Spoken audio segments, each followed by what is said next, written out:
estudante! Tudo bem com você? Eu sou a professora Fabiana Batista, do curso de Segurança do Trabalho. Iniciaremos agora a nossa primeira videoaula, que é o tema da primeira unidade, que diz conhecer os conceitos da base da ergonomia, bem como seus objetivos e aplicabilidade no ambiente laboral dos mais diversos ambientes. Então, vamos falar hoje sobre a antropometria na ergonomia. Vocês já ouviram falar essa palavra, o que é antropometria? Antropometria é um ramo da antropologia que estuda as medidas e dimensões das diversas partes do corpo humano.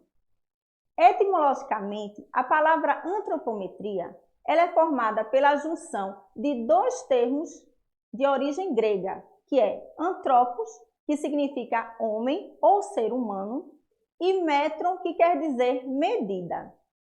Então, vamos lá.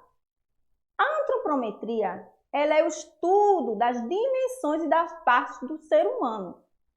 E a ergonomia? O que tem a ver antropometria com ergonomia? Já a ergonomia, do grego diz que ergo é trabalho e nomo são normas, leis, regras. Então, a ergonomia ela se constitui do conjunto de conhecimentos científicos relativos ao ser humano para fazer com que esses conhecimentos sejam necessários para a concepção do posto de trabalho, oferecendo conforto e segurança. Então, aí que entra um desses conhecimentos científicos é a antropometria. Já que ela vai estudar as dimensões da parte do corpo humano, ela vai entrar dentro da ergonomia, que vai fazer com que haja essa adequação do posto de trabalho, oferecendo conforto e segurança ao trabalhador.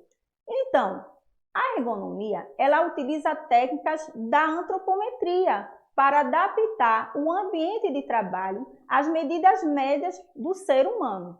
Vamos lá, vamos pensar agora. Por exemplo, vamos criar cadeiras, vamos criar mesas, tesoura, um alicate, alguma ferramenta, esses objetos que podem ser fáceis e confortáveis de manusear. Então, precisa ser feito um estudo antropométrico para isso, para ser criado objetos que se adaptem ao corpo humano. As medidas mais comuns que a antropometria coleta.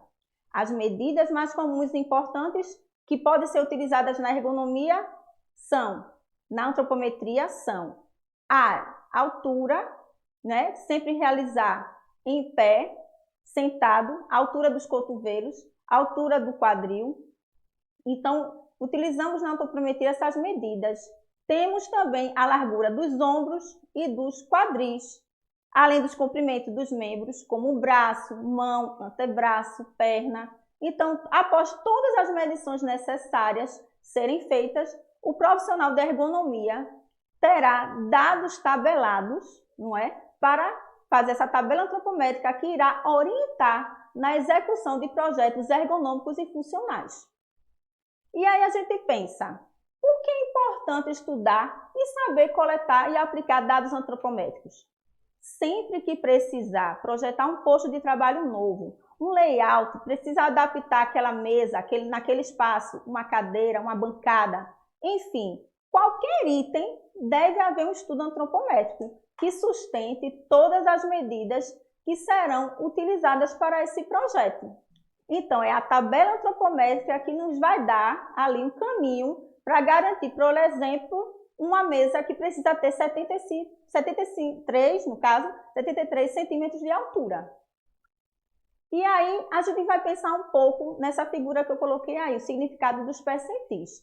Se a gente se basear como exemplo a altura, vamos dizer que você tem 1,45 m.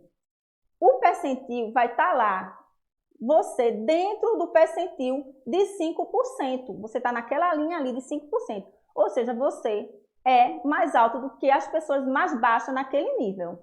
Você vai ter o percentil de 95% nessa curva de Gauss, e você vai estar mais alto do que todas aquelas pessoas ali. Vai estar no percentil de 95%. E existem aquelas pessoas que estão no percentil médio. E aí a gente pensa, para comparar esse gráfico aí, que é representado pela curva de Gauss, como eu já falei. Em uma ponta temos 5%, como eu já falei, na outra ponta 95% e no meio 55%. Está na média, né? Assim, quem está no percentil 5% quer dizer que essa pessoa é mais alta do que 5% da população. Os outros 95% da população são mais altos que essa pessoa. Do mesmo modo, quem está no percentil 95 são as pessoas altas, ou seja, essas pessoas são mais altas que 95% dos indivíduos. Já o valor de 50%, como eu já falei, representa a média de altura dessa população. Então, esse gráfico da curva de Gauss vai demonstrar esse percentil.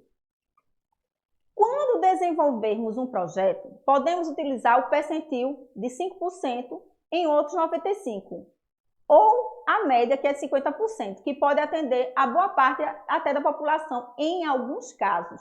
Então, a ideia que vocês têm que pegar aqui com a gente, né, na teoria é, quando aplicado o percentil de 50% para os projetos, pelo menos 80% das pessoas elas devem estar englobadas nesse projeto. Só que nem sempre isso acontece.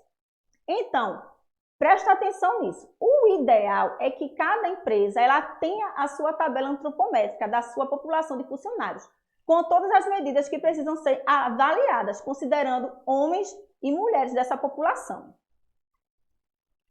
E aí a gente vai concluir dizendo, caso você precise projetar uma porta de entrada de maquinário, é um exemplo.